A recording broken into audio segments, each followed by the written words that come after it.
Passons maintenant à la partie 3, danger d'un débris spatial. Alors la première question 3a, donner la formule permettant de calculer l'énergie cinétique EC d'un objet en fonction de sa masse et de sa vitesse, et indiquer les unités de mesure dans le système international. Donc là typiquement c'est une question de cours. Donc nous avons EC égale 1/2 de mv carré. Cette formule très célèbre, nous allons l'appeler numéro 3, entre parenthèses, au cas où on en aurait besoin à un moment ou un autre dans la rédaction. Alors surtout, ne pas oublier la deuxième partie de la question, à savoir indiquer les unités de mesure dans le système international. Donc l'énergie cinétique, comme toutes les formes d'énergie, se mesure en joules, J majuscule pour le symbole, la masse en kilogrammes, attention, c'est pas le gramme mais bien le kilogramme, et enfin la vitesse en mètres par seconde. Attention, parce que l'unité usuelle, le kilomètre par heure, ou bien l'unité spécifique ici pour des objets allant à très grande vitesse, le kilomètre par seconde, que nous voyons dans l'énoncé un peu plus haut, eh bien ce ne sont pas les unités officielles. L'unité officielle, c'est le mètre par seconde. Donc pour pouvoir répondre à la question du 3b, montrer que l'énergie cinétique d'un débris spatial de masse 10 grammes se déplaçant à une vitesse de 10 km par seconde, et montrer que c'est de 500 joules, cette énergie cinétique, eh bien nous allons appliquer tout de suite la formule numéro 3 de la question 3a, après avoir procédé aux conversions d'unités dont nous venons de parler. Utilisons la définition 3, EC égale 1/2 mv carré, avec m égale 10 grammes, donc ça fait 10 fois 10 exposant moins 3 kg, puisque le kilo c'est 10 exposant 3, on le remultiplie par 10 exposant moins 3 pour faire 1, et donc 10 fois 10 exposant moins 3, ça fait 10 exposant moins 2. Pour V, nous avons V égale 10 km par seconde, donc ça fait 10 fois 10 exposant 3 mètres par seconde, et ça fait 10 exposant 4 mètres par seconde. Nous avons donc EC égale 1/2 que multiplie 10 exposant moins 2 kg, que multiplie 10 exposant 4 mètres par seconde au carré. Attention, une grande source d'erreur fréquente chez les élèves, c'est d'oublier le carré ici. Nous obtenons finalement EC égale 500 que multiplie 10 exposant 3 joules. Alors on remplace le 10 exposant 3 par kilo, et nous avons finalement le résultat annoncé dans l'énoncé, à savoir EC égale 500 kJ. Une petite remarque concernant les unités. Nous avons ici des kilogrammes, ici des mètres au carré, à cause du carré, divisé par des secondes au carré.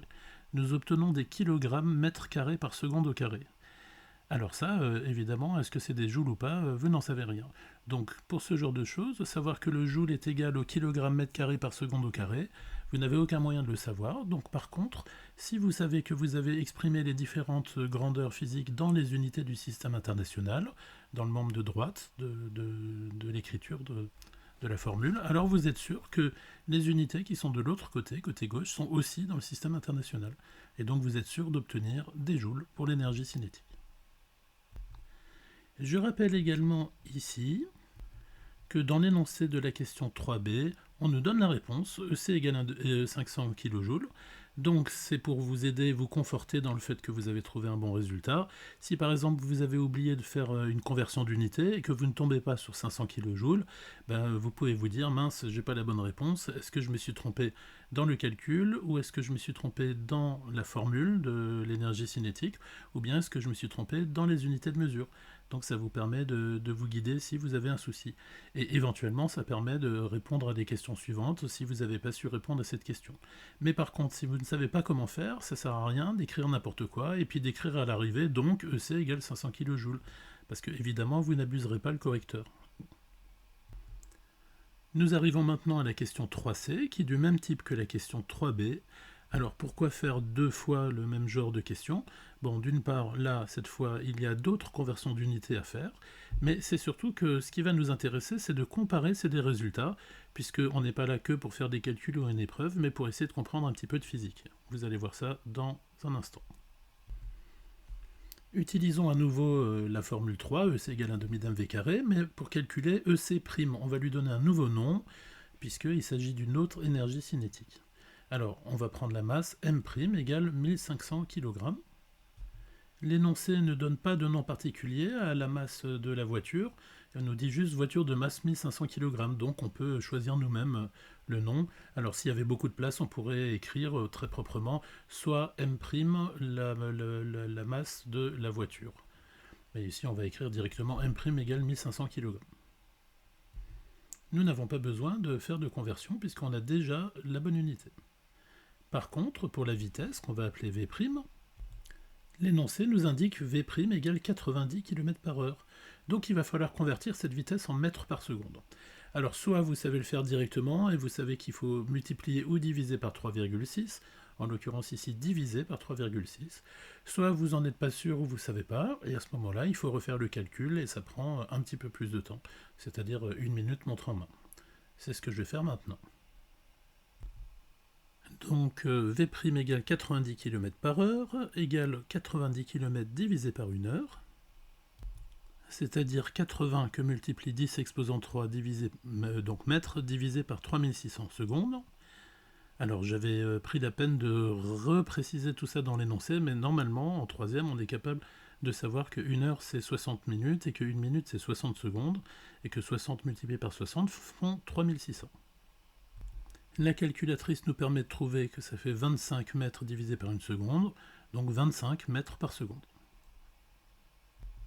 Alors nous pouvons maintenant faire l'application numérique avec la formule EC' égale m'V' au carré,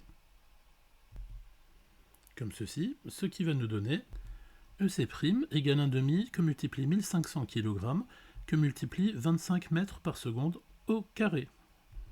Attention évidemment à ne pas oublier le carré. On obtient finalement E'C égale 468,75 que multiplie 10 exposant 3 joules, et donc ça fait en kilojoules.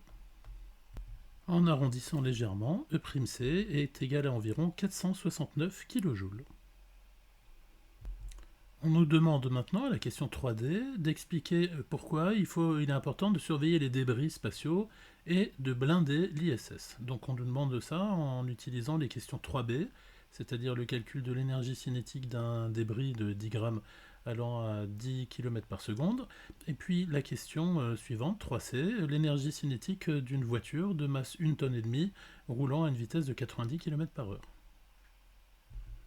Eh bien, comparons l'énergie cinétique EC du premier cas, qui vaut 500 kJ, et l'énergie E'C du second cas, qui vaut 469 kJ, donc légèrement inférieure.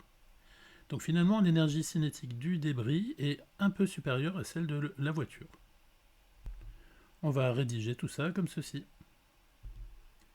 En comparant les résultats précédents, on voit que EC est supérieur à E'C.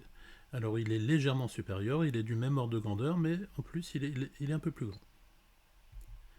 Donc un débris de 10 grammes lancé à une vitesse de 10 km par seconde, c'est une vitesse qui est grande, 10 km en une seule seconde. Ça transporte une énergie cinétique supérieure à celle d'une voiture de masse 1,5 tonne se déplaçant à 90 km/h. Donc c'est énorme pour un petit objet de masse 10 grammes. Un choc entre le débris et l'ISS pourrait donc engendrer des dégâts très importants, d'où la nécessité d'un blindage de protection. On voit donc que l'ensemble de ces questions n'a pas que pour but de vous faire du calcul, mais de vous faire prendre conscience que les petits objets, les petits débris qui traînent dans l'espace en grande quantité et qui sont liés à la conquête spatiale et aux milliers de satellites qui ont été envoyés, aux centaines de fusées qui ont été envoyées, ça comporte des risques très importants pour les satellites et pour l'ISS qui, elle, transporte des humains. Donc c'est un problème sérieux dont la NASA, l'ESA et autres doivent tenir compte en permanence. Et c'est ce qui explique que dans le texte du début, on dit qu'on peut être amené à peu près une fois par an à faire une manœuvre d'évitement pour éviter de prendre un objet massif, même s'il fait que quelques grammes, qui peut transporter une grande quantité d'énergie cinétique et qui risque d'abîmer sérieusement l'ISS.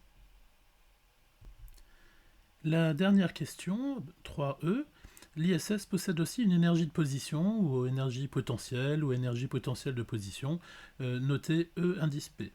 Calcule EP, sachant que j'ai rappelé la formule, EP égale m fois g fois h, on dit EP égale mgh, avec m la masse de l'ISS en kilogrammes, g l'intensité du champ de pesanteur, et h l'altitude, cette fois par rapport au sol, puisque ce n'est plus le centre de la Terre maintenant, mais le sol.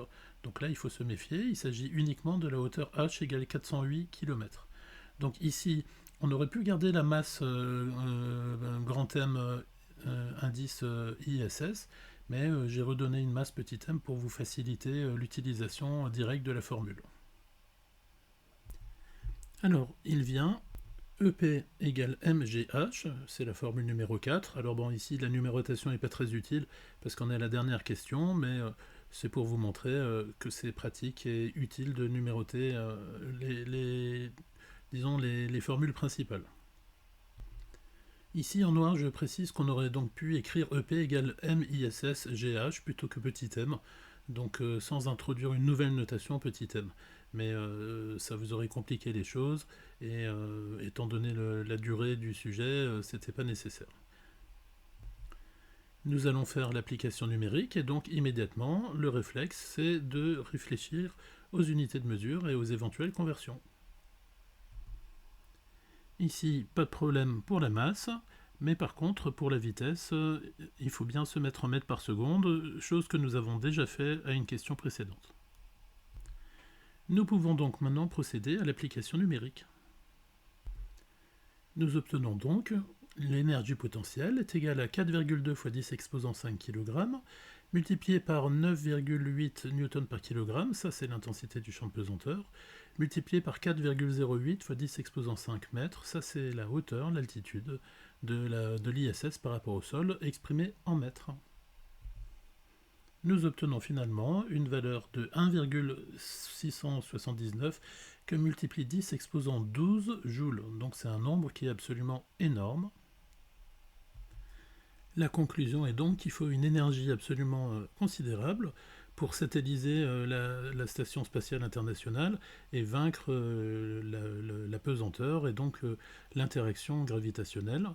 Alors, il faut savoir que dans la pratique, l'ISS n'a pas été envoyé d'un coup depuis une fusée, mais ce sont des modules qui ont été ajoutés les uns après les autres. Donc c'est un grand nombre de fusées qui ont chacune apporté certaines pièces qui, au fur et à mesure, ont été assemblées.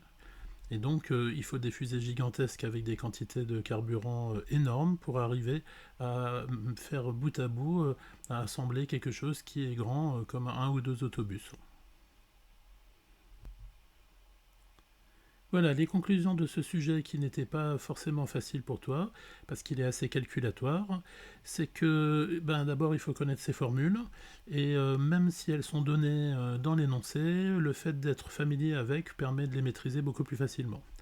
Ensuite, il faut faire très attention aux unités de mesure, si on ne les connaît pas, on est en difficulté, si on les connaît, il faut rester attentif à ne pas se tromper. Ensuite, il faut savoir utiliser sa calculatrice, et ça veut dire s'entraîner régulièrement avec. Et enfin, pour finir, on voit que malgré tout, dans un sujet, on peut aussi apprendre des choses qui font partie de la culture générale, en l'occurrence comprendre un peu mieux comment ça se passe dans l'aérospatiale. Voilà, à bientôt, bon travail.